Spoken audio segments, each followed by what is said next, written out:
guys, welcome back to Schauer Thoughts. My name is Sarah Schauer. If you're watching on YouTube, we're in a new studio today. We were having some audio issues, but that has been resolved.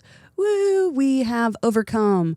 And today is a partial continuation of last week's episode. I will explain it. I will explain everything that I was going to explain, but also why there's going to be an additional step added.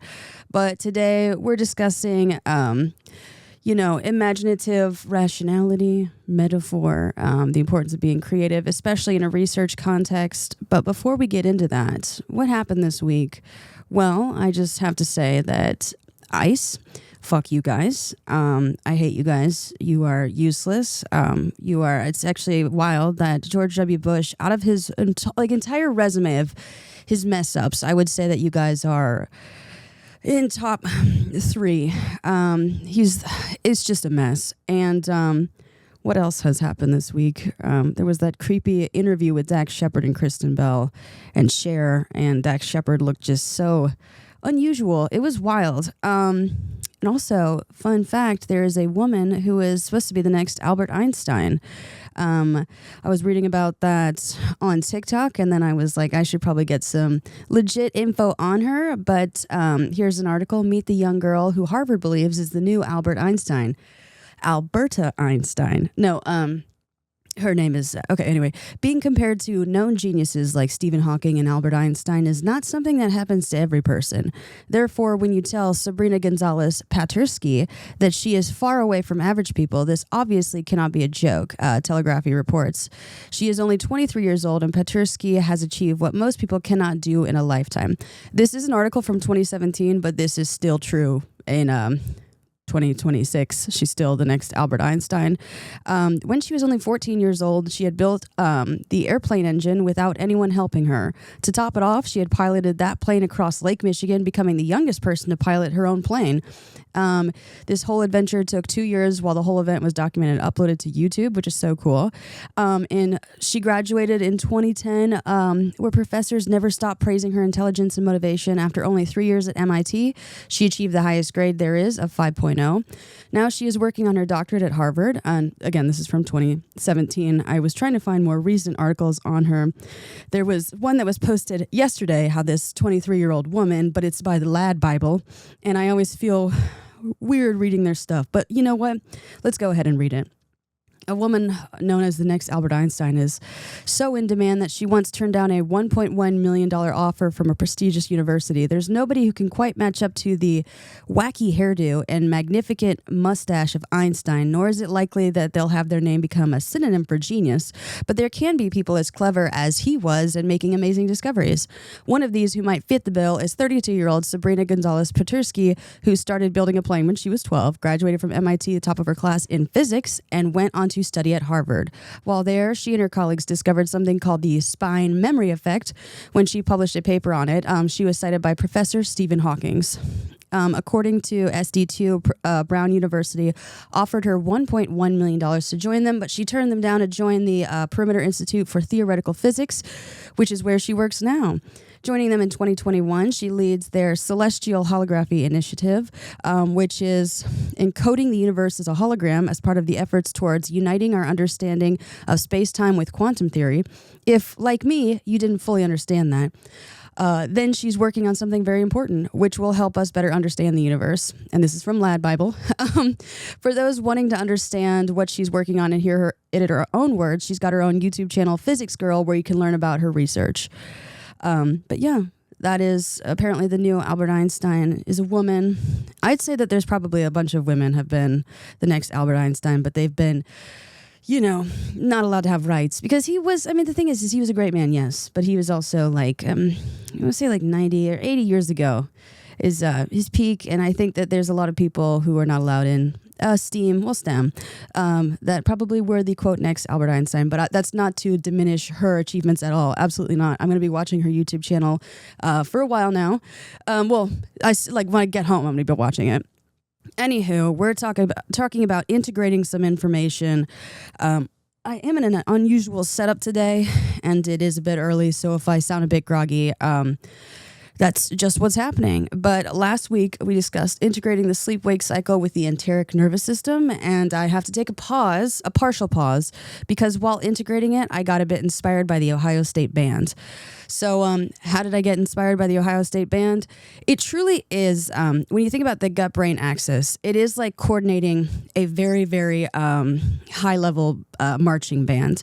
And a lot of people think like, oh, is it really this important to, have like proper breathing form and like reduce tension in the neck and have your stomach somewhat empty, not intestines, stomach somewhat empty before you go to sleep? Yes, it does matter, because when it comes to rest and digestion, think of it as like the Ohio State Band saying, oh, does it matter that some of the drummers or some people, especially in the rhythm section, are not currently here because they're still doing their other job? Yes, it does matter that they're missing, as this is a highly coordinated effort. And if some players, especially the rhythm section, percussion does not show up, then you're going to be out of sync. And then there's going to be a whole lot of downstream, upstream and downstream, because we're talking about the nervous system issues. So I'm reorganizing that based off of the Ohio State Band fundamentals of attention position, instrument positions, turn and flanks, and step size and style, because all of those do match up with the gut-brain axis and what they do during the sleep-wake cycle. Obviously, there's like two things that kind of signal the sleep-wake cycle. You have like diminished light, the suprachiasmatic nucleus. I'm blanking on how to exactly to say it right now. But and then you also have adenosine, which is like sleep pressure. And the adenosine part is coming up mainly from the gut. And so if the gut is still, digesting food, especially in the stomach, or there's something resting in the esophagus, then the whole band is not currently present. So it's just cool because I'm like plugging it in, and I've gotten super into marching bands recently. The absolute coordination is crazy. My dad played trombone in, I think, Wisconsin's band. Oh, then he's probably mad at, no, he doesn't listen to this, but I know Ohio State and the Badgers are probably not besties. I'm not sure, what, someone's going to fill me in. They're going to be like, Ohio State's main enemy is like Michigan or something, and then Michigan's main enemy is the, Wisconsin, and I'll find out in the comments below. But yeah, so what I want to talk about today is integrating information, but the importance of metaphor usage and imaginative rationality, and I will talk more about that, and creativity in the realm of research, because I was reading Elusive Cures, Why Neuroscience Hasn't Solved Brain Disorders and How We Can Change That by Nicole C. Rust, and there was a part that was it like a massive, like it made me kind of sad. She's talking about the importance of metaphor and analogy and imaginative rationality. And it, with the sciences, there seems to be, there is a lot of lack of communication. Everyone's in their ivory towers. There's, research silos. There's not a lot of communication. And it's sort of like everyone's just kind of churning out bricks, in her words, or like papers, and then they're kind of throwing the papers or the bricks in a pile, and it's like we should be assembling the bricks or putting the papers together. And now the thing is again, I do have to emphasize to everyone, I am a massive fan of anyone in research who's trying to make a change in the world. I love, the sciences. I love neuroscience. However, the way that the current system, not our body system, the way that the current system is set up is not conducive to change really at all.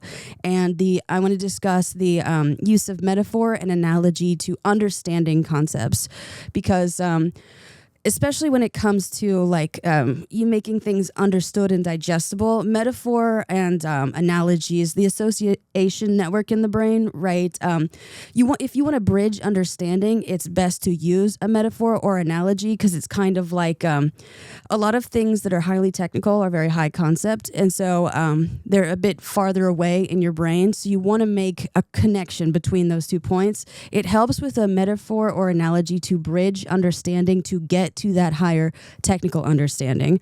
And so that's why I like to use metaphors and analogies. And we will talk about the issues with metaphors.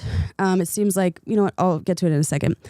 However, another thing that is a massive issue in academia, when they do use metaphors, the metaphors are a bit too high concept that you actually create another faraway point, right? So neuroscience is already it's not well, it is high concept, but it's also concrete. However, it's very, very technical. And so sometimes when you're studying neuroscience, someone will make a very unhelpful metaphor. They're like, neuroscience is kind of like, trying to program understanding of like, a new word is like using RAM. You know what I mean? Like it's like you put in the address and then you get the content.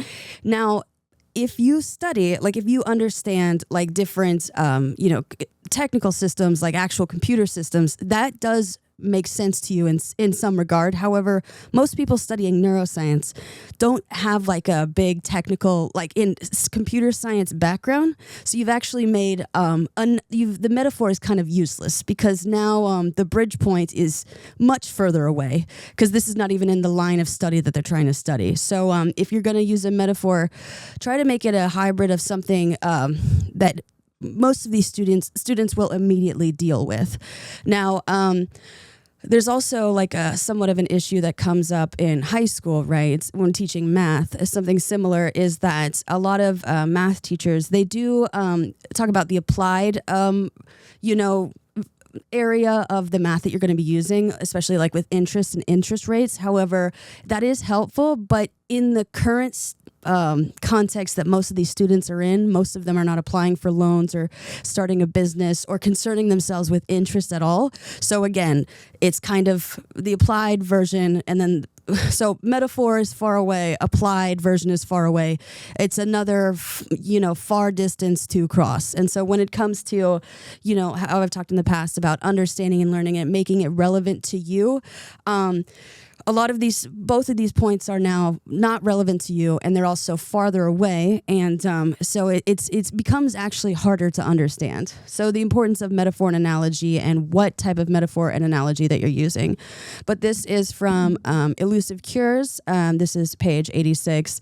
The author is talking about how scientists draw their inspiration from what a thing might be like from something else. This can include metaphor, where an idea is applied to something that is not directly applicable, such as thought streams. It can also be an analogy that compares two things, like a snake biting its tail, benzene is a ring. As described by the physicist Robert Oppenheimer, analogy is inevitable in human thought because we come to new things in science with what equipment we have, which is how we have learned to think, and above all, how we have learned to think about the relatedness of things. We cannot, coming into something new, deal with it except on the basis of the familiar and old-fashioned. In other words, science is performed by scientists who, like other humans, think and act in particular ways. And so they talk about like the different types of pervasive metaphors and stuff like this. But lower on the page, the author points out, they also point out that objectively minded individuals, including scientists, tend to shun metaphors, and that is a mistake.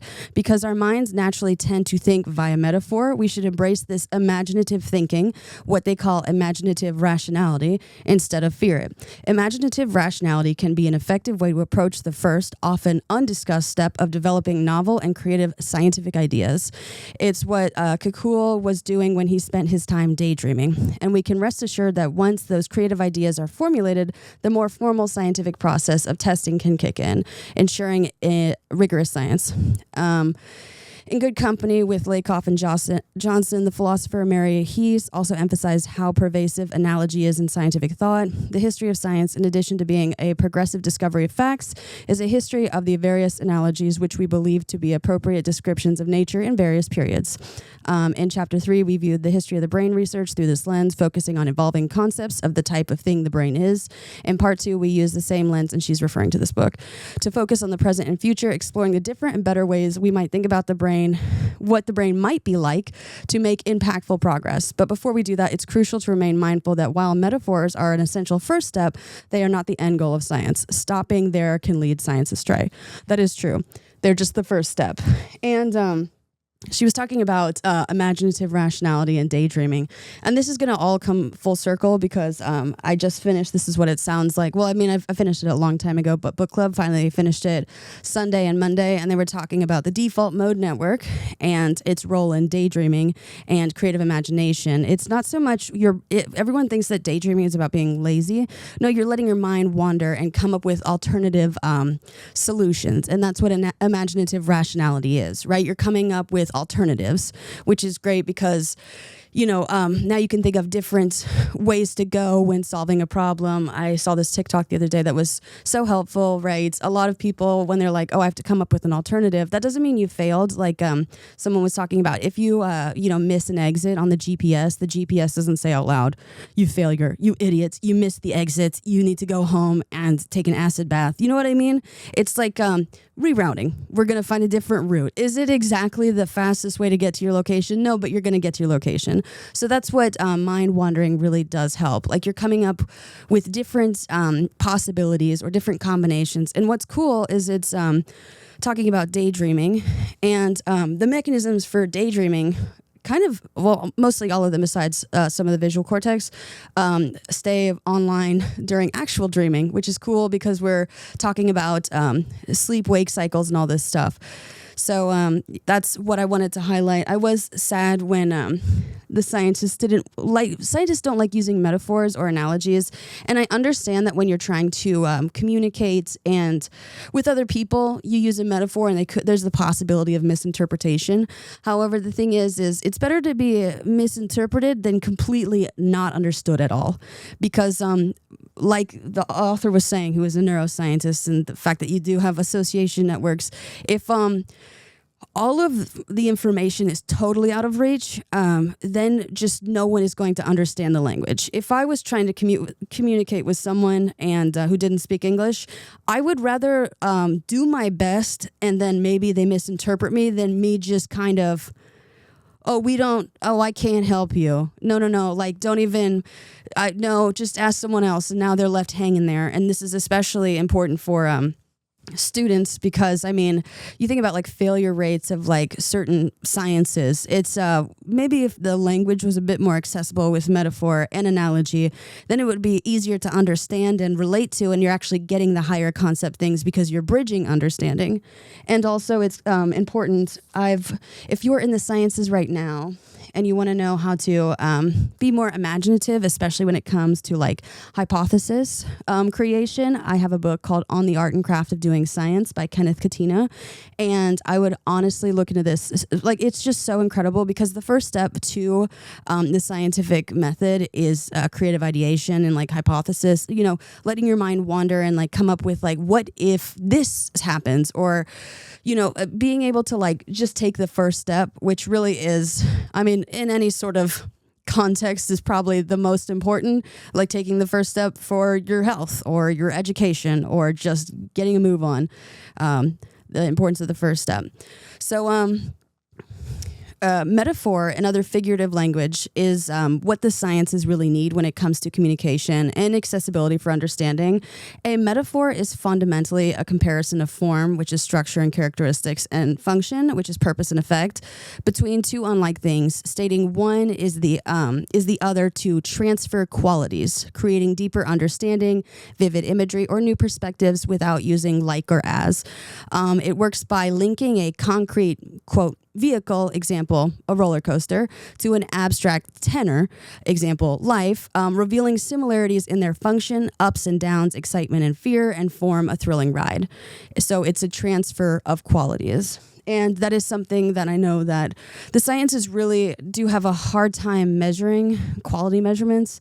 But the thing is there's a lot of times where you can't take a direct route to understanding certain concepts, like your body cannot sense wetness. And so what's going to be wetness is a combination of pressure and temperature and texture. And so like when you think about, blood pooling in your legs, it's like, you have to think about like the pressure and the temperature and the texture, which is of blood flow. And this is so so wild. If you work in any sort of cardiac care and you want a talking point that's really going to drive home the importance of heart health, everyone get into this. I hope you're seated. Blood is a connective tissue. It is a non-Newtonian fluid that changes in viscosity in response to stress, shear stress. However, also there's stress, like general stress from like societal pressure, and then there's shear stress. The thing is if you work in anything with blood or like any sort of healthcare, literally any type of healthcare, and someone asks you like why heart health is important, the idea, okay, here's the thing. Stress, sheer stress is important for blood flow. However, the more stress, the thicker it gets, And so if you imagine having a heart attack, right? Imagine like a semi-solid in your chest. And that is such a visceral reaction. The thing is heart attacks are serious. Obviously, yes. And heart health is very serious. But most of us really only know that on a cerebral level. Like we know it intellectually. However, to kind of embody understanding, get a true concrete like, oh, this is dead serious. You need to give also a visceral explanation of what's happening. And nothing is more vivid than imagining oobleck in someone's heart trying to pump oobleck, right? The harder you're breathing, the more like stress, the harder it's not pumping. So that's a helpful thing to encourage people to look into their heart health. I just thought it was. Yeah, and then now that makes me reevaluate cornstarch in my life. Cornstarch is not inherently bad for you. However, if you want to make some oobleck by yourself, cornstarch is the way to go. So adding cornstarch to an already existing oobleck is going to thicken it up right away. Put me in the oven, bake me at 350, and I will be dead within minutes. Sorry. And then you're like, oh, that's the oven part. I know, but we have fun here. So I'm going to bring in another book that I talk about all the time because I am talking about the importance of metaphor to drive home a point. This is What It Sounds Like by Susan Rogers and Augie August. Oh my gosh, such a good book. You're like, Sarah, are you ever going to put that down? I'm integrating information. And when you integrate information, you often do have to keep revisiting text as you're like now developing new understanding. And you're like, oh, that now has a new place to go. So this is specifically from her chapter called Form and Function. This is what it sounds like to a record producer. And this is page 197 to 199. Let me go to that. I don't know why I opened to that page. 197. Oh. I don't know why my voice sounds so nice right now. Do you know what I mean? Like it sounds so gay. Also, Rebecca's in the room with me, so it's like funny. Now I feel better as like the comedian aspect because when you see someone trying to hide a smile, you're like, I'm going in the right direction. Whereas opposed to I'm talking to myself, I'm like, I don't know if this is anything. So she's talking about how a record emerges when all its individual performances mesh into a wondrous gestalt where, to quote Gestalt psychologist Kurt Kafka, the whole is greater than the sum of its parts. Capturing music in a storage medium is recording. Capturing music that resonates with a listener's soul is record making. She then goes on to talk about how being a musician can certainly help with many aspects of record production. However, though, it requires a readjustment of your listening skills. She says, all my Berklee students are talented musicians. Each has spent countless hours honing their craft day after day, month after month, year after year. Musical practice, especially listening attentively to individual tones, strengthens the auditory processing circuitry and builds auditory athletes. Just as a tennis player who practices every day develops motor skills and hand-eye coordination, a trained musician develops a capacity for rapidly perceiving and responding to subtle differences in all sounds, not just music. This capacity is called analytic listening. And this is also going to be important because I am talking about the Ohio State Band and what makes a good musician, and basically most of your internal organs, well, all of them, they contribute to, the architecture of sound, the creation, composition of you. They're all playing their different instruments at different rates, some better than others. I know that my lungs are like two flautists, like just ready to end it together. similar to people in the sciences, I have no doubt that a lot have educational backgrounds, obviously, and they know how to listen analytically. However, when it comes to holistic evaluation, as we're talking emergence and Gestalt psychology, you need to also do one more type of listening, which is called synthetic listening. And so why this is important is because we're talking about, how neuroscience hasn't cured any... why neuroscience hasn't solved brain disorders and how we can change that. And so where this lines up is that there's a lot of recording, right? You are analytically listening with an educational background and you're taking notes and you're producing papers, which are so good and great and necessary. However, we want to get into record making, right? So we do need to be a producer of something, of change. And to be both the recorder and making a recording, you need to be able to listen analytically, but also synthetically on top of that. So synthetic listening, actually, let me keep going. So why would you need to listen synthetically? Because like I said, elusive cures. A lot of scientists are analytically listening and recording their findings. They are, at least in neuroscience, not, quote, record making, or in Roger's words, capturing music that resonates with a listener's soul. And some of you may be saying, oh, but Sarah, I don't believe in the concept of a soul. And then I counter with, what about resonance? Some of you may have focused on the wrong word. Resonance is a very real phenomenon in chemistry, physics, linguistics, etc. So the importance of synthetically listening is because you want to capture music that resonates with a listener's soul. In this case, you want to create something in the sciences that will help people, right? It will resonate with their soul. It'll be congruent. It'll be symbiotic. You'll be able to help people get synced up with other systems or feel better, or pain management, right? You want to create something that will help them, essentially, or something that will further society. I'm assuming that's why you got into the sciences. I know, I totally understand if some of you got into the sciences because of the pay. Going into academia, that's bold. I don't know that they pay well, but I imagine people in the more medicine or biotechnology, you're like, I wanted to help someone in some capacity. Yes. So we want to do some record making. We're going to have to do some synthetic listening, and synthetic listening, and her sort of explanation is record producers need an ear for the holistic totality of all the sonic elements in a song. This is called synthetic listening. A producer uses synthetic listening to distinguish among the details on a record that must be perfect from those details that might benefit from minor or even deliberate mistakes. Analytic listening ability develops through years of formal music training. Synthetic listening, in contrast, develops through years of listening to, quote, records.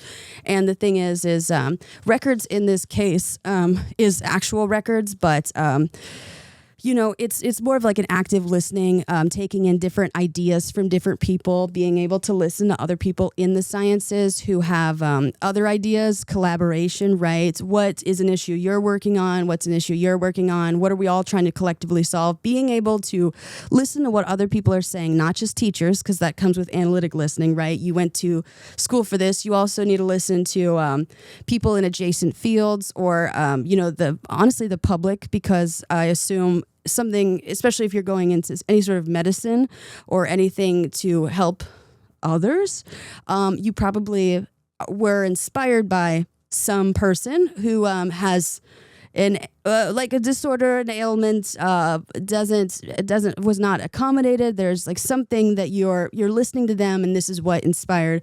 And so synthetic listening is just a way to get if I were to create, I have my analytic background, I have my educational background.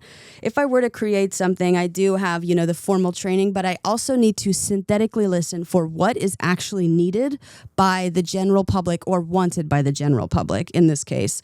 And so there is this massive disconnect between research and, she talks about in elusive cures, from bench to bedside. There's kind of this huge fragmentation of areas of study. There are ivory towers in medicine, right? It's incredibly hard to facilitate communication between specialists. So being able to understand what people actually want when you're developing something. It's similar to this book that I read one time called Against Techno-Ableism, where all these great biomedical engineers were coming up with these devices to help people with disabilities. And What they failed to do most of the time was consult people with disabilities. So they were coming up with tech that they were like, I studied this and I know what I need to create and people are going to love this. Meanwhile, they didn't synthetically listen to the actual population they were creating the devices for. And the disabled community were, they said, rightfully so, nothing about us without us. And they were like, but we're trying to help you. It's like, you're not actually trying to help if you don't listen for the input that you need from the community you're supposed to help out. You know what I mean? And that is facilitated by communication. And obviously, when you're talking to the general public, you do need to use layman's terms, metaphors, analogies to bridge understanding so you guys can reach common ground. However, the thing is also with a lot of the sciences, they are highly technical and they're not really big fans of ambiguity. And I understand that, but we will get to that aspect in a second and how we can course correct.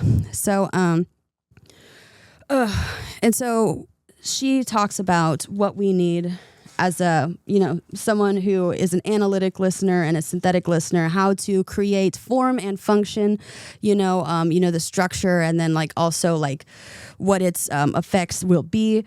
You need to have the quality of, why do I keep closing the book every time?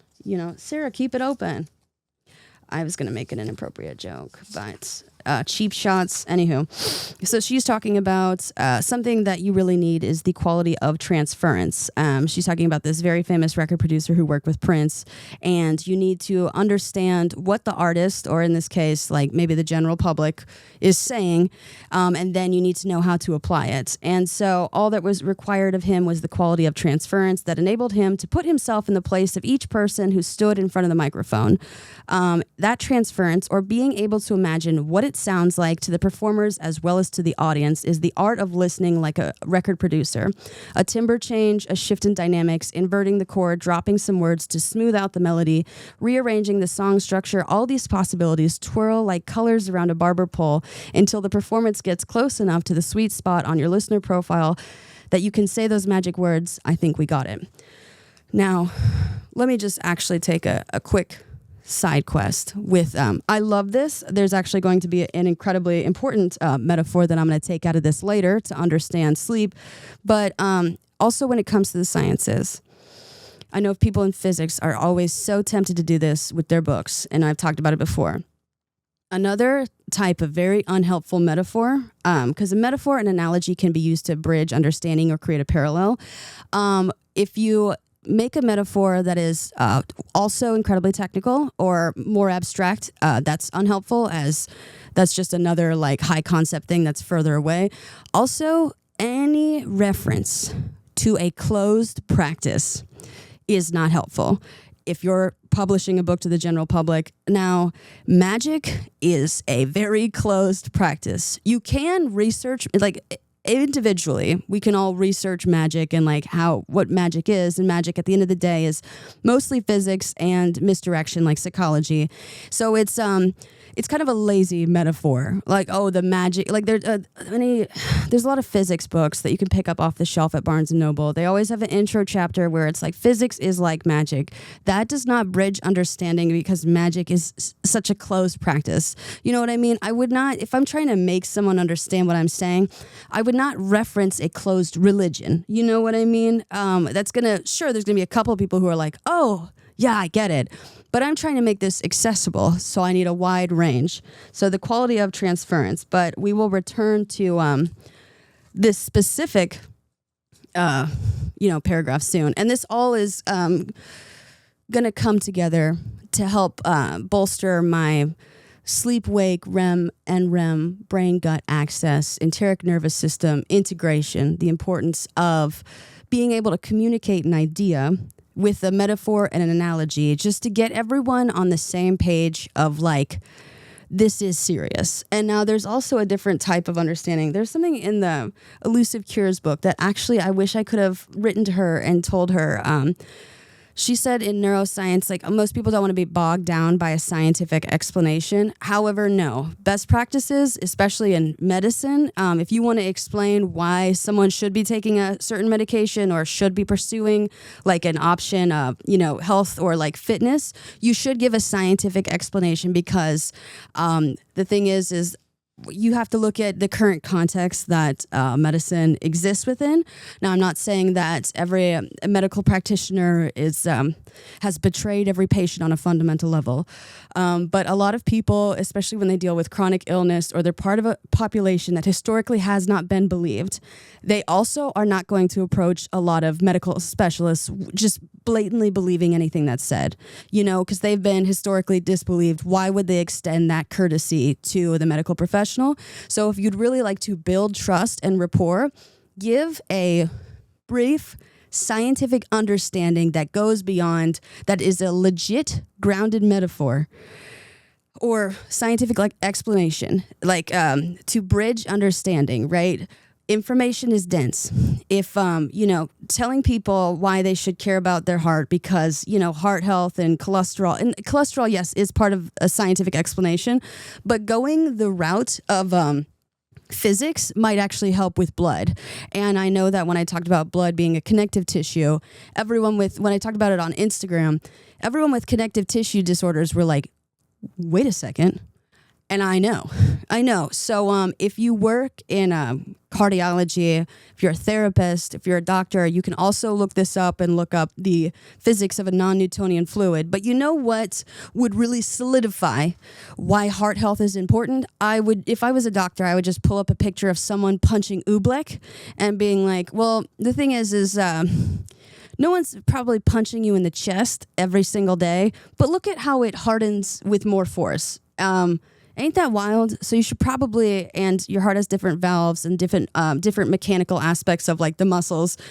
So it's just, that's a very visceral video. And it's like, oh gosh, heart health is incredibly important. And also considering that heart health is probably heart disease is the number one killer of Americans. It's just something to emphasize hey, this is why you should probably lower your cholesterol, be mindful of your blood pressure. And just if you feel pooling in your legs or compression socks, if you feel pooling in your legs, you should always talk to your doctor. But that's such a visceral image, and it's scientific, and it's just a brief explanation of why heart health is incredibly important. So the benefits of a reframe, a whole different angle. But yes. So language is a tool.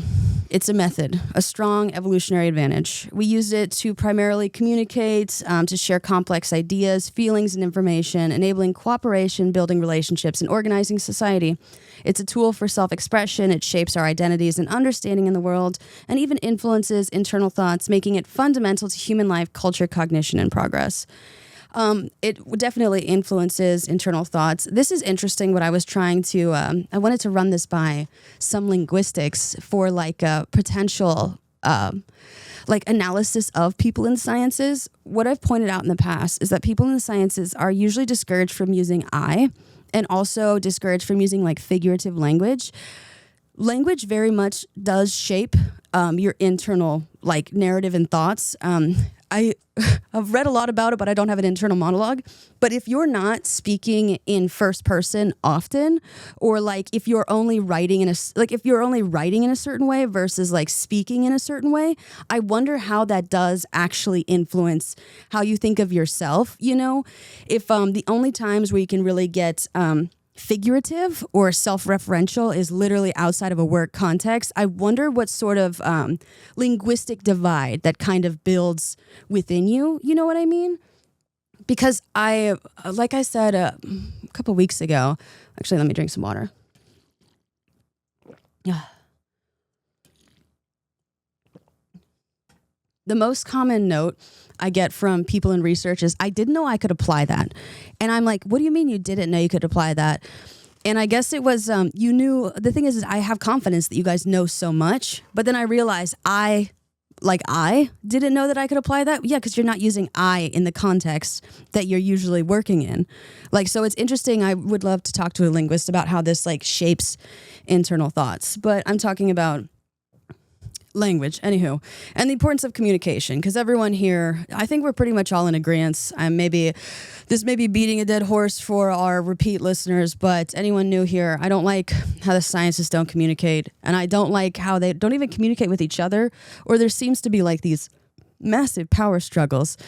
And it's just like, can we fix the language first? But yeah. Okay. When you communicate or educate about the sciences, you need to put yourself in the students' or audience's shoes. What will be their questions, their mode of thinking? Also, metaphor and analogy are figurative language, which uses words not literally to create imagery, emphasis, or deeper meaning by comparing two unlike things directly. So, figurative implies shape, right? The shape of information. So we're going to, of course, get into math. Metaphor is so helpful when reading because you can kind of think of it as like an equal or an approximation sign in math. So if you're trying to build out a parallel for understanding, and building out a parallel is different from a metaphor. A metaphor is like a vivid image, whereas a parallel is like train tracks, right? A metaphor are like the ties holding it together. But then if the substrate, everything beneath the actual tracks is like level, there's no drift. They're made of the same sort of like structurally, they're the kind of the same material, but like they are separated a bit. As long as there's no drift in the tracks, they are still parallel. You can use your understanding of one field to build understanding in another. And I've talked about this before with like, a lot of people in the sciences, they like, whenever I try to find a hobby, I feel like I have to start over. No, find a hobby that is analogous with what you know. Anyone who works in math and computers, data science, if you're like, I need a hobby, anything in the textile arts. Like there's combinatorics, topography, like number theory, all this stuff. You already have like the basics. Or if you're like, I'm big into textiles and I'm bad at math, there's actually no way that you're bad at math. You are incredibly good at math. It's just a more tactile version of math, where math is usually thought of as, well, it's the most abstract thing that you can probably come up with. However, you're applying the math, and so you are good at math. This is the concrete version of math. But yes, always find what's parallel to something else. So yeah, what metaphor does is creates imagery, emphasis, or deeper meaning by comparing two unlike things directly. Imagery, the visual cortex is incredibly powerful. When it comes to learning, images will always be more memorable than text. And so you can use text to create an image, right? A vivid image. The vivid image of getting punched in the chest and your heart hardening like oobleck. That is a very vivid image. Your blood is oobleck, but also people can imagine, or have watched YouTube videos where someone has punched oobleck and they're like, oh, inside me now? Yes, inside you now. There's also emphasis, which is helpful with metaphors because it adds saliency or sticking power. To make information stick, you do need emphasis. You can also apply emotions, which is another type of emphasis, right? Hence the saliency network, which, surprise, surprise, is just beyond the default mode network, which is compasses imagination, self-image, self-concept. You know what also helps information stick? Putting it to terms that relate to yourself. Hence the self-relevancy network, which overlaps heavily with the reward network. Reward in this case also means values, and not just moral, but like actual. If something is analogous, it is similar in certain respects, similar in certain values, right?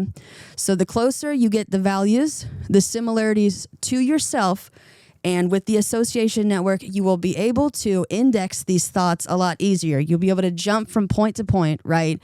And you get the gist of the information, which is like the general shape. And then, we can get into the math of it. Once you get the general shape, you can see what sort of measurements do or do not work with this shape. And those are like, you're kind of working backwards, right? We're getting the qualities and then we're breaking apart the qualities by like the different parts. And we can see, where it's like just, I've always talked about this before. I don't know why the sciences don't start with the arts, because the arts are kind of like final product creation, expression, and all the arts have methods. Music, painting. The thing is writing. They all have methods, and so like it's like, oh, it's not the science. Yeah, but it still works. Most music producers would not use like music production methods if they couldn't sell shit and it all sounded bad. So like it is very much a real method. And also, I just have to remind you that if you're like, oh, we're taking advice from a record producer, she's also a neuroscientist. She did record production first and then pivoted to neuroscience. And her book is great if you're looking for analogies and metaphors. Never in my life have I seen someone set up something so perfectly. Ooh, that's a lie. I also got into neurogastronomy. I'm reading this book, how the brain creates flavors and why it matters. Food scientists. I love you guys. Music people, production, music scientists, food scientists. This is where advertising has come in clutch when it comes to research, funding it, right? Because food scientists have kind of adjusted inputs, created these sort of things, modulated different inputs, and just studied the brain for a reason other than disorder. The thing is that's great that people study the brain for disorder reasons. However, food scientists are truly combining stuff and they're like, that doesn't work, or this works. Or the thing is flavor again is like wetness. It's something that your brain kind of creates with a combo of taste and smell. And so they're fusing two things together and you're creating this, your flavor profile, or when she talks about, this is what it sounds like. The flavor, where's your sweet spot? It's fun to read something about the auditory system and then the gustatory system, because they're both kind of structurally, they're kind of very incredibly similar. The ears have hairs, the throat has cilia, which is kind of like hair. They're all, once you start to laterally connect or set up parallels with metaphors, you can pretty much just kind of functionally stack topics on top of each other. Will all topics be an exact one-to-one? No. But when you're talking about neuroprogramming and how things develop over time, I think taste and smell co-evolved with hearing. So they were twins already, and so it's they're structurally incredibly similar. And also you can I'll get into it. But yeah, so the last major use of metaphor is deeper meaning, depth of understanding. Why this matters is because metaphor does something incredibly similar to lateral inhibition. Now, I'm going to tell you what lateral inhibition is. I'm reading this book on neurogastronomy, and they're talking about lateral inhibition. So basically, it's a crucial neural process where an excited neuron reduces the activity of its neighboring neuron, sharpening sensory contrast and enhancing perception, particularly in vision to detect edges and touch, pinpointing contact. Now, I'm going to read a couple pages of the book that I'm reading. Chapter 6, Forming a Sensory Image. This is from Neurogastronomy, How the Brain Creates Flavor and Why It Matters. How does the brain represent our sensory world in order to serve as the basis for perception? This is one of the oldest questions in philosophy and a central question for modern psychology and neuroscience. It is also central for neurogastronomy. Modern neuroscience has shown that other sensory systems construct spatial representations of their stimuli. The body surface is represented by a body map, also called a homunculus. The visual world is represented by visual images. In audition, different frequencies are represented in spatial tonotopic maps. In all these cases, these spatial representations start with a sheet of sensory receptor cells and are maintained up to the cerebral cortex where perception occurs. Research over the past half-century has shown that the brain also represents smell molecules by spatial patterns. These patterns are not present in the receptor cell responses we have just considered, but are formed in the first relay station, the olfactory bulb.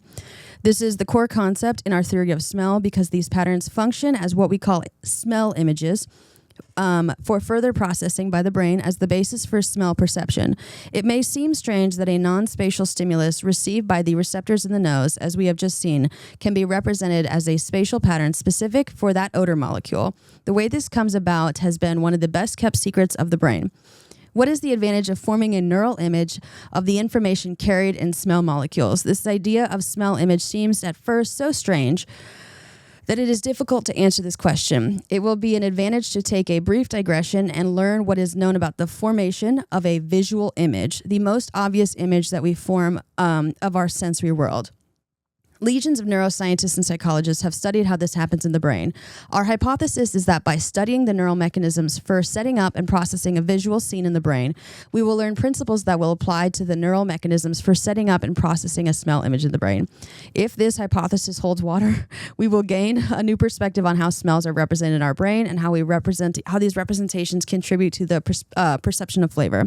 You might assume that the best insights into how human form visual images would come from studying humans themselves. However, as in many fields of biology, the best strategy when starting on a problem such as this is to find an animal in which the particular system exists in a simple form so that the experiments, Discovering lateral inhibition. Such a system is found in the eye of the horse crab. If you live near the ocean or vacation on a beach or visit an aquarium, you may see one of these creatures like a low inverted bowl in the sand or in the shallow water. Look closely and you can just make out two small eyes in its hard shell. These simple eyes can detect only light or dark or shadowy moving objects, but that is enough to tell the crab the general time of day and warn it of predators in its neighborhood. This creature does not seem to promise much insight into human vision, but it did to a biologist named H. Keffer Hartline, who worked at the Rockefeller Institute in New York City. In the mid-20th century, Hartline really believed in the simple system approach, as quoted by the horseshoe crabs and vision he used to tell his students who wanted to study the neural mechanisms of vision. Avoid vertebrates because they're too complicated, avoid color vision because it's much too complicated, and avoid the combination because it's because it is impossible. Thanks to Hartline and many subsequent scientists, we have learned general principles about vision that are surprisingly relevant to the principles underlying our other sensory systems, including smell. Without going into the details of the receptor cells, we can summarize by saying that each one is contained in a micro cartridge that takes in a small part of the visual scene. The combined array should therefore give a faithful representation of a pattern of light falling on the eye. Hartline tested this by moving a bright spot of light halfway over the eye, then abruptly changing it to the lower intensity in the other half. The responses were accordingly strong and weak. He then repeated the experiment, but instead stimulating simultaneously the two halves of the retina. Now he observed a dramatic effect. At the light-dark border, the cells responded more than expected on the light side and less than expected on the dark side. The neural image of this simple pattern did not represent the real pattern at all. In summary, how strongly a cell fires depends on how active its neighbors are. A strong cell gets stronger and a weak cell gets weaker. So contrast enhancement in space and time. This effect has actually been described in humans by the German physicist named Ernst Mach in the 19th century. This is so fun because we're going to get into Mach bands, which is how your brain is probably creating images, illusions at night. Okay, so he had noticed that when we view a dark light border, such as a sharp boundary between two walls with different illumination, the contrast is enhanced by the lighter band on the light side and a darker band on the dark side. These came to be called Mach bands. You can see them for yourself if you look for them. Hartline showed that Mach bands are present even in the primitive eye of Limulus. He further showed the mechanism that produces them, lateral inhibitory connections between the receptor cells. Through these connections, the strongly excited cells at the border more strongly inhibit the weakly stimulated cells, and the weakly stimulated cells more weakly inhibit the strongly excited cells. The mechanism is called lateral inhibition. The effect is called contrast enhancement. Because the differences between the light and dark areas is enhanced at their boundary, in a general sense, contrast enhancement also is a kind of feature extraction, the enhanced response to specific spatial features in a visual scene. This is contrast enhancement in space. Hartline's laboratory also showed that there is contrast enhancement in time. When there is an abrupt step increase in illumination, a single cell responds with a large increase in impulse firing, which rapidly declines to a steady level, somewhat higher than before. The overshoot in impulse frequency is called the phasic response, in contrast to the steady tonic response.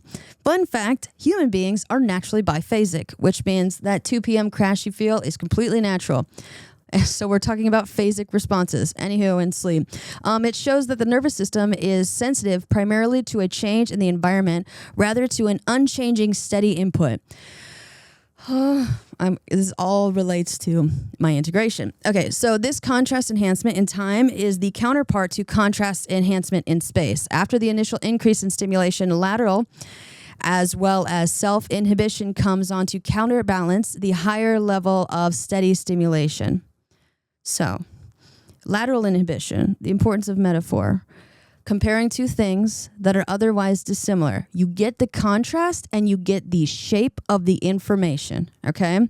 So, if you want to direct one-to-one, you want to be just told, this is like this. However, if you say something is analogous or it's like something, you give the general shape of the information, and the more structurally sound metaphors you give, right, you enhance the contrast. And so now the definition, the depth is coming out in your understanding.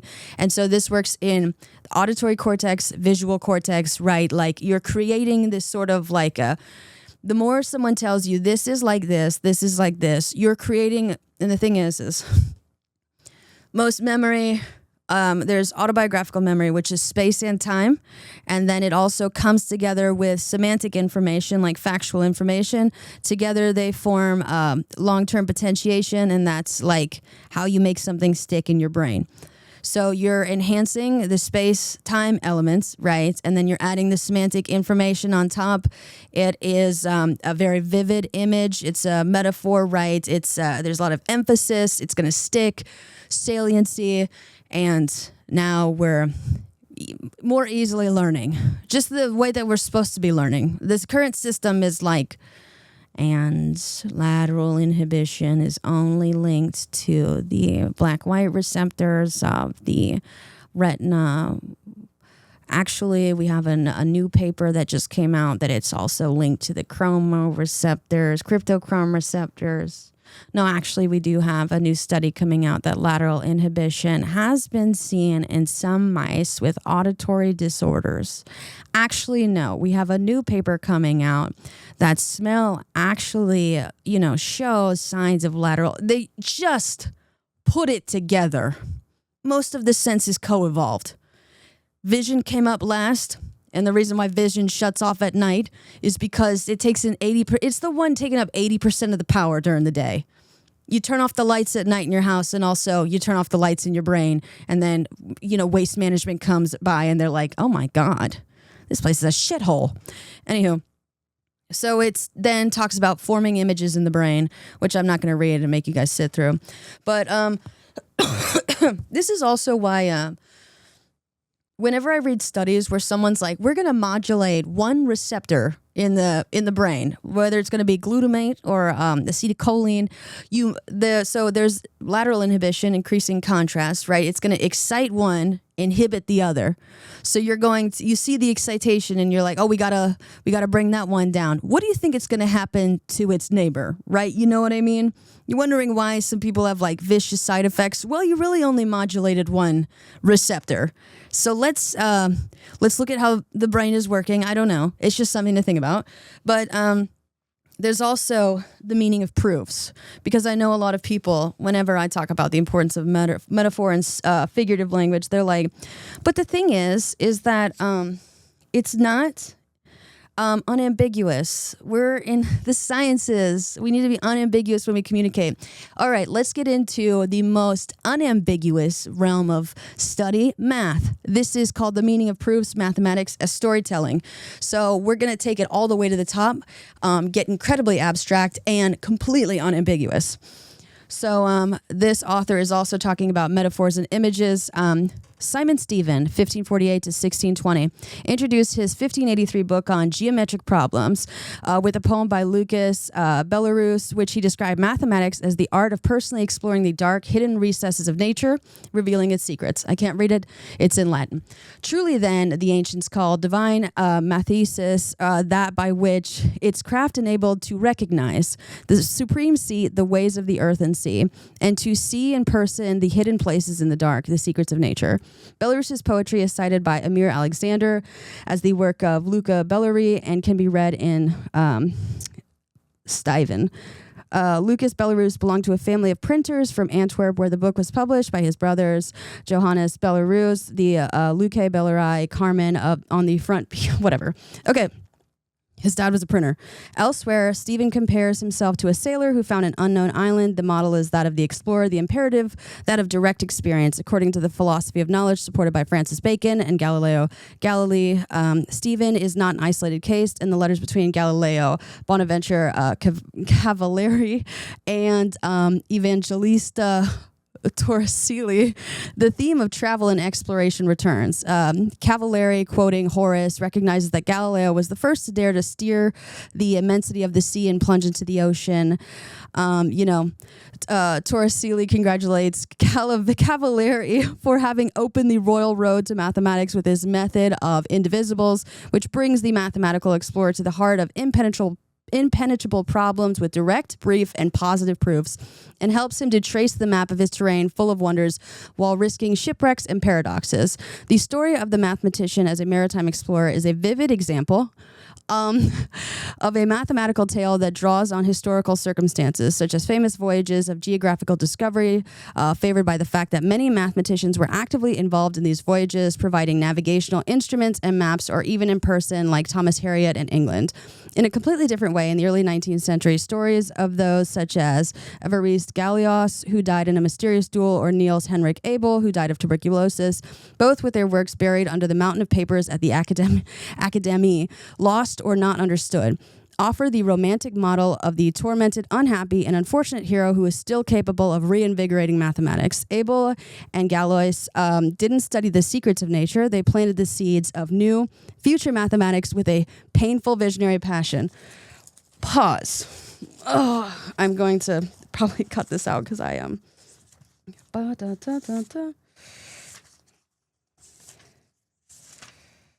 All right.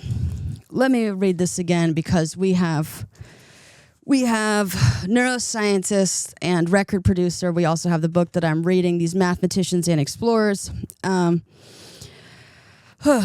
and Galois didn't study the secrets of nature. They planted the seeds of new future mathematics with a painful visionary passion. This is what it sounds like. So how does a producer decide what a record should sound like? Perhaps the most important directive I give my students is this: grow the seed, don't bring the seed.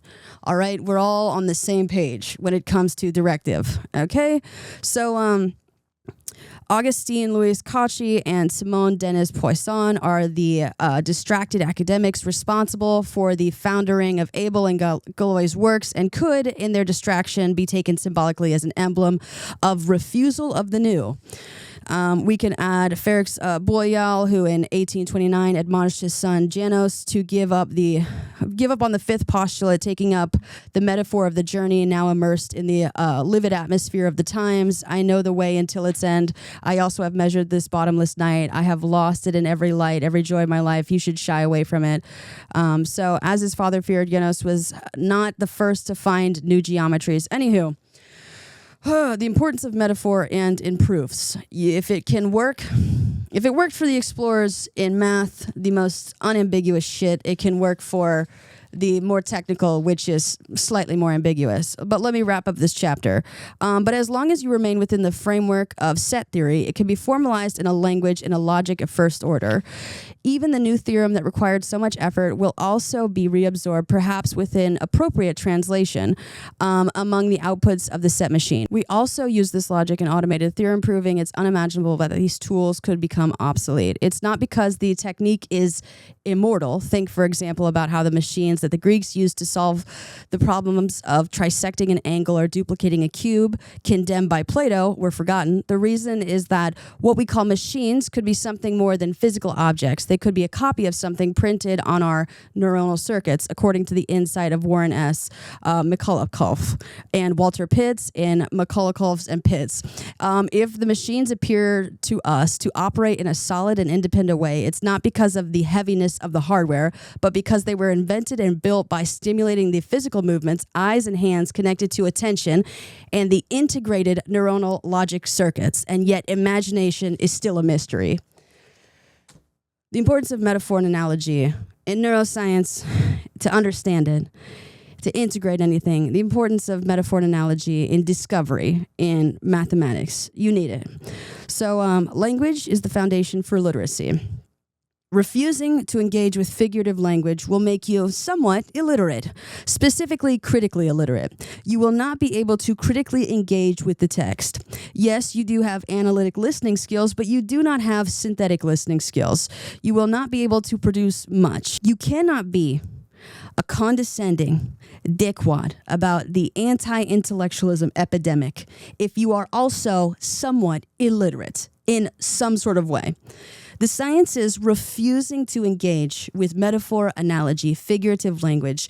You are critically illiterate in a lot of respects. And also, what is also shunned, emotional unintelligence, right? Emotional anti-intellectualism. Figurative language is just is critical anti-intellectualism. And then what? Being apolitical?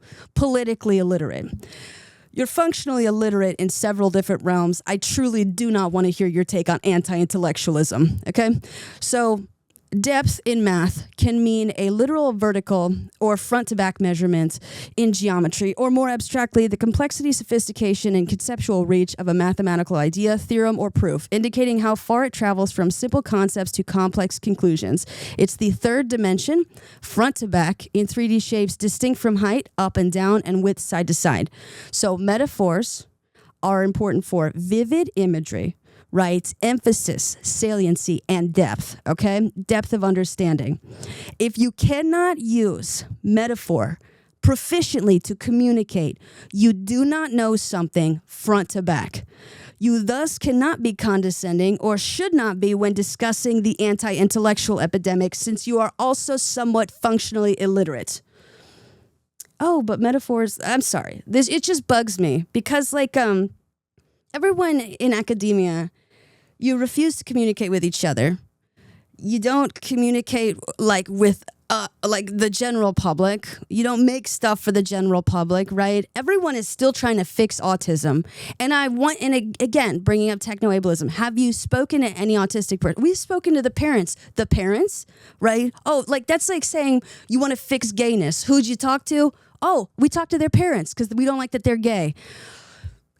People with autism, right? No one is like, can you fix us? Yeah, there are accommodation techniques we'd like, but I swear to God, I read a new study about this may be the gene that fixes autism. You motherfuckers, literally stop, nothing about us without us. You're not even synthetic listening. And when you do quote unquote synthetic listen, you listen to our fucking parents. There's nothing wrong with autistic kids. They live in a world that's wholly unaccommodating. Take a look around at the shits going down, right? In any, they're taking away, food, SNAP benefits, education department's been liquidated. Everyone's taxes are getting raised and taxes are being sent somewhere else. Fuck ICE, right? They're killing, civilians. They're detaining people who have done nothing wrong, and they're deporting people to countries they've never been, and then people will say, oh, but it's about drugs. Shut the fuck up. The immigration and drugs are led by the federal branch because it's just a way to be racist. If it was actually about drugs, the Sackler family would be in jail. I know that Purdue Pharma did go bankrupt. However, the Sackler family initiated the opioid epidemic that killed millions. The Purdue Pharma is bankrupt. However, they are free. Most of them are scattered across the globe, and they are still rich. They are still free, alive, and rich. Policing people and immigrants and saying, oh, it's just we want to make sure that, we keep drugs out. You're not looking at the right people. You're absolutely, and it's just because you cannot face yourself and white supremacy and patriarchy, and you'd have to suck it up and reflect and think critically. Anywho, so yeah. How the thing is just the creation of metaphors. Pick up the meaning of proofs. Pick up on the art and craft of doing science. Engage in metaphors and analogies. Make sure that the metaphors you use are a hybrid of abstract and concrete. They're not super abstract. They're not super high concept. You've made it even harder. It's like going to a climbing rock wall and someone's like, oh, yeah, I know that one's hard to reach, but we added this foot, pedal 3 feet to the left. We're helping you. What? But yeah, the thing is you can make ambiguous. People will say language is naturally ambiguous. However, you can use math to make language unambiguous with a technique that I've talked about before, trilateration. Trilateration is a positioning technique that determines an unknown location by measuring distances to known points, unlike triangulation, which uses angles. It works by creating intersecting spheres or circles in 2D from these distances, with the intersection point revealing the location, famously used by GPS, which provides coordinates, which are exact, which relies on signals from satellites to calculate distances or ranges. And then, you get an area, you get the shape of something. Oh, we could just use metaphor. We could get the general shape. Oh, nope, we want to make it as unambiguous as possible. Let's go to the math route. So let's get through this. To the receiver, with 4 satellites often needed for precise 3D positioning and time correction. Oh my gosh. I wrote so much. Depth and trilateration are key concepts in positioning, with where trilateration finds a location by measuring distances to known points, forming intersecting spheres to pinpoint coordinates in 2D or 3D space, while depth adds the crucial third dimension, the z-axis, in underwater or aerial context, often measured by depth sensors or derived from 3D trilateration for precise underwater mapping. Like shipwreck surveys, essentially trilateration gives X, Y, and sometimes Z, with depth providing the final vertical component. Again, if you don't know a topic front to back, nor have a holistic, overarching view, similar to if you were looking down, like, into the depths of something, then you don't know it, then you should not be discouraging metaphor or figurative language use, even for yourself. And to take it a step further, math is the most abstract type of language. You are struggling to think abstractly. Again, a type of illiteracy. So just to let y'all know, any 2 vertical lines are parallel to each other. For 2 non-vertical lines, they are parallel if and only if they have the same slope. A slope measures the steepness and direction of a line, calculated as the ratio of vertical change rise to horizontal change run between any 2 points in the line. It's the average rate of change. Slope is calculated as vertical change divided by horizontal distance, and depth, in this case, as the vertical measurement from top to bottom. Some ways to apply this is with fluid dynamics, like rivers and channels. The depth slope product, depth times slope, helps calculate shear stress on riverbeds, crucial for sediment transport and river restoration. What also involves fluid dynamics and shear stress? And I got here through analogy, right? So I will be circling back to this. As fluid dynamics, this is also used in hydraulics, is what you need to understand when you're talking about brainwashing or clearance of waste during sleep via cerebral spinal fluid in the brain. If you look at the deposits of amyloid beta plaques in the brains of people with neurodegenerative disorders, you'll notice that most clumps are at the front and back bends of the intracranial channels and are clogging astrocytes helper cells, which drain to gray matter. And what's this? The cerebral spinal fluid flow in Scientific American was described as like a slow-moving river, and astrocytes were described like pumps. So we have both fluid dynamics and hydraulics present here. To really drive this point home, depth slope product can also be used in construction, excavations, and drainage. Oh, what's that? We're trying to excavate or potentially drain the amyloid beta plaque. The importance of using metaphor, depth, vivid imagery, the general principles of math and shape to more easily understand and communicate a problem. I've been studying chemistry for like a month and a half now. And through metaphor, I've just been able to understand the gist of the problem. Do I understand the exact chemical composition of amyloid beta plaques? No, but I will get there. However, the thing is sleep-wake cycles are gated phases, right? And the thing is amyloid beta plaques are collecting around the bends. It's like a sediment deposit, And so also, the article described as the flow of cerebral spinal fluid as like a dam. If you were to think about how sediment can clog a dam, a gated dam, right? What I or any engineer would probably recommend when it comes to addressing that problem, as it's a very real, valid problem in neurodegenerative diseases, is fixing the gating issues. Because the thing is you have different rhythms coming together from like the gut and the brain, right? And then they're trying to, the article also said it was like changing flow in like, a front-loading washer, right? It's alternating different ways that it's flowing. Oh, and what's that? Like if you know anything about like the environment and what happens to fluid flow for waste when you go across the equator, it goes counterclockwise versus clockwise. And what happens when you lay down all most gravity muscles are not working. And gravity is top down. You are laying completely flat. All voluntary muscles except eyes, esophagus, diaphragm are still working. And so then where I'm going to line this up with the Ohio State Band is that they have their fundamentals, which, this book on neuroscience was talking about how they lack fundamentals. The Ohio State Band has attentional position, instrument positions. Attentional position, right? We live in an attention economy where most of your energy is going to. Vision shuts off at night. So new attention position when you lay down. Instrument position. There's also new positions when you lay down. Turn and flanks, because we're talking about like the migrating motor complex. And there's also powerful bursts of gastrointestinal, from the gastrointestinal tract, right? And then step size and style.